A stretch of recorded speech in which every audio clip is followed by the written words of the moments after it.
Wadkhulu abwaaba jahannam, masuklah kalian ke dalam neraka jahanam, khalidina fiha, yang kekal di dalamnya. Bi'sa maswal mutakabbirin, maka sangat buruklah tempatnya orang-orang yang takabur. Sekali lagi, ini ayat Al-Quran dalam surat Ghafir banyak cerita tentang ketakaburan. Wabi'sal munazzilu, maka buruklah tempat tinggal mereka, wal makil, dan tempat ucapan mereka, alladzi al-hawan wal adabus syadid, yang di dalamnya ada kehinaan, ada siksa yang sangat pedas, gitu, yang sangat keras. Liman istakbaro, bagi orang yang membesar-besarkan diri, an ayatillahi, dari ayat-ayat Allah. Wait by dalailihi, dan mengikuti dalil-dalilnya, hujajihi, dan juga mengingkari hujah-hujahnya, jelasan. Jadi seperti itulah balasan bagi orang-orang yang fabi'sa maswal mutakabbirin, untuk orang-orang yang takabur.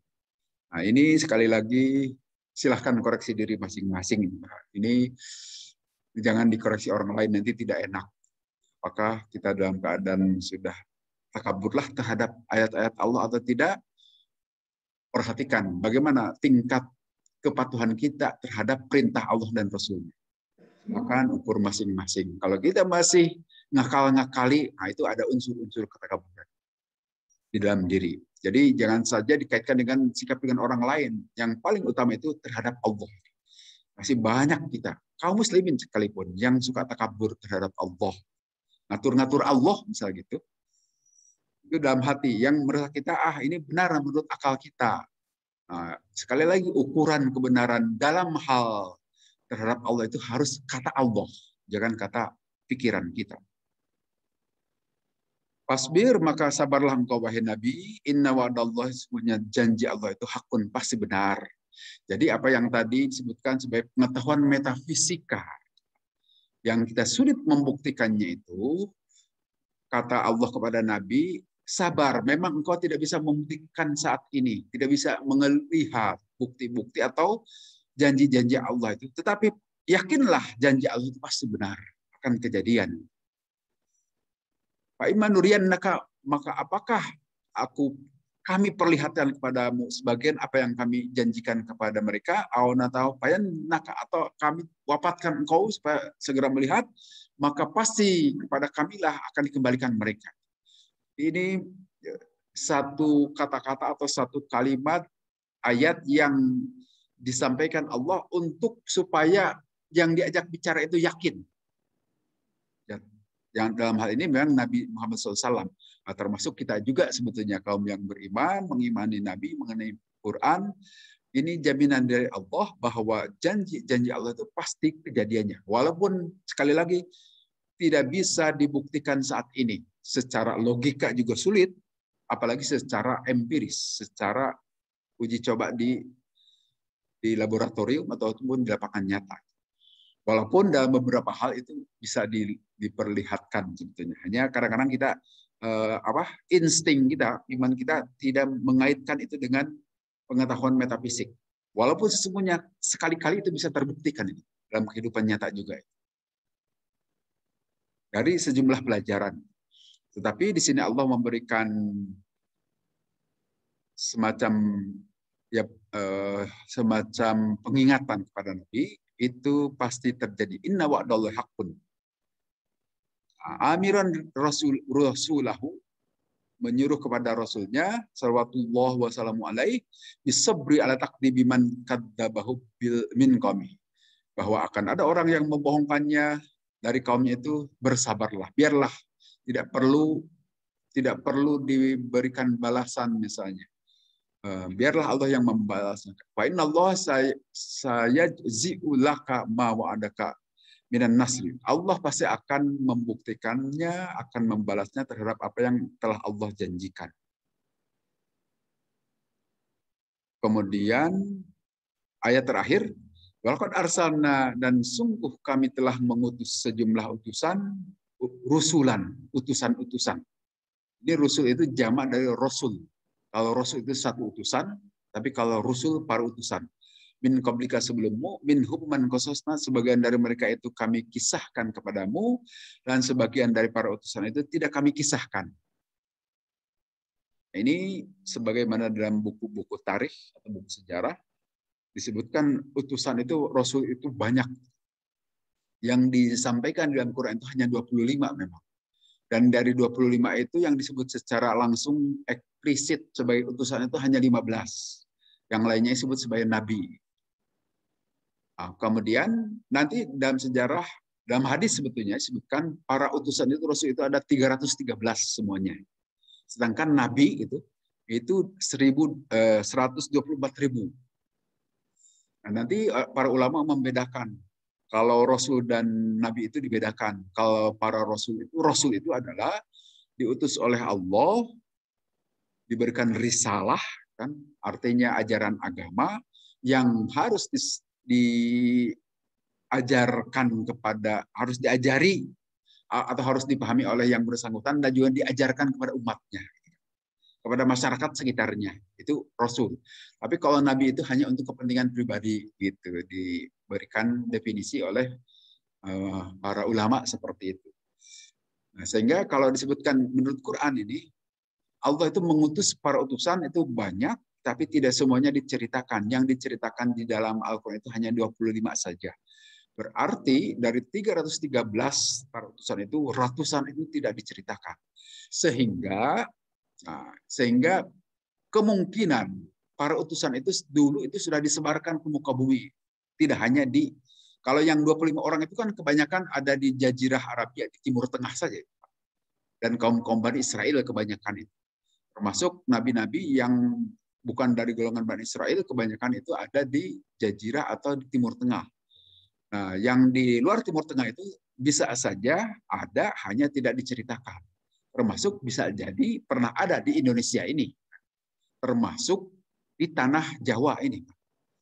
Di tanah Jawa itu apa buktinya? Ini menurut seorang sejarawan itu, Dr. Tiar Anwar Bahtiar. Beliau itu seorang sejarawan dari Persis itu, bercerita lulusan UI dari paskas atau doktor dari UI itu tentang sejarah di Sunda. Contoh di Sunda, bahwa di Sunda ini sejak dahulu sudah mengenal ketauhidan. Buktinya apa? Itu orang-orang Baduy yang sekarang, orang-orang Baduy itu percaya Tuhan itu esa. Dengan sebutan Tuhan mereka itu Batara Tunggal. Jadi masyarakat Jawa Barat ini memang sudah lama mengenal ketauhidan, monoteisme sebelum Nabi Muhammad juga diutus. Dibuktikan dengan itu. Dan terbukti juga di daerah Jawa Barat ini, walaupun dahulu pernah ada kerajaan-kerajaan Hindu-Buddha, kerajaan Hindu itu Tarumanegara kan, dengan rajanya Purnawarman, kemudian Pajajaran itu kerajaan Hindu juga, dan ada Buddha dengan sejumlah raja macam-macam di situ. Tetapi di Jawa Barat itu tidak terlalu banyak candi-candi kan. Beda dengan Jawa Tengah dan Jawa Timur itu. Jawa Tengah, Jawa Timur itu gampang di Hindu dibudakan, bahkan dikristenkan itu kan. Tapi Jawa Barat ini tidak segampang di daerah Jawa Tengah dan Jawa Timur. Salah satu buktinya itu yaitu dilihat dari sampai saat ini kan sebagai suku tertutup itu adalah kaum Baduy. Nah, kaum Baduy itu diketahui mereka itu tetap memegang ajaran leluhurnya. Nah, yang leluhurnya ini bisa jadi dahulu pun seorang utusan, seorang rasul. Karena pengakuan mereka, Tuhan mereka itu Batara Tunggal. Nah, Batara Tunggal itu yang Maha Esa. Hanya mereka tidak menyebut Allah saja, kan? Karena bahasanya tentu saja Rasul di tanah Baduy itu ya pakai bahasa Baduy, bukan pakai bahasa Arab. Nah, dari situ kemudian dianalisa dari sejumlah sejarah itu. Demikian juga para wali nanti, yang wali 9 itu, wali Songo, yang bertugas di Jawa Barat itu hanya satu orang kan, Sunan Gunung Jati saja itu, Syarif Hidayatullah. Itu dengan gampang mengislamkan daerah Jawa Barat. Kenapa? Karena daerah Jawa Barat itu sudah pernah mengenal Tuhan yang monoteis, Tuhan yang tunggal itu kan. Sehingga dikenalkan dengan Islam itu lebih gampang mereka menerima. Beda lagi dengan Jawa Tengah dan Jawa Timur. Wali yang bertugas di Jawa Tengah itu berapa? 3 orang kalau tidak salah. Kemudian kalau yang di Jawa Timur itu pokoknya 8 orang lah di daerah Jawa Tengah, Jawa Timur itu. Itu di Sunda itu hanya 1 orang.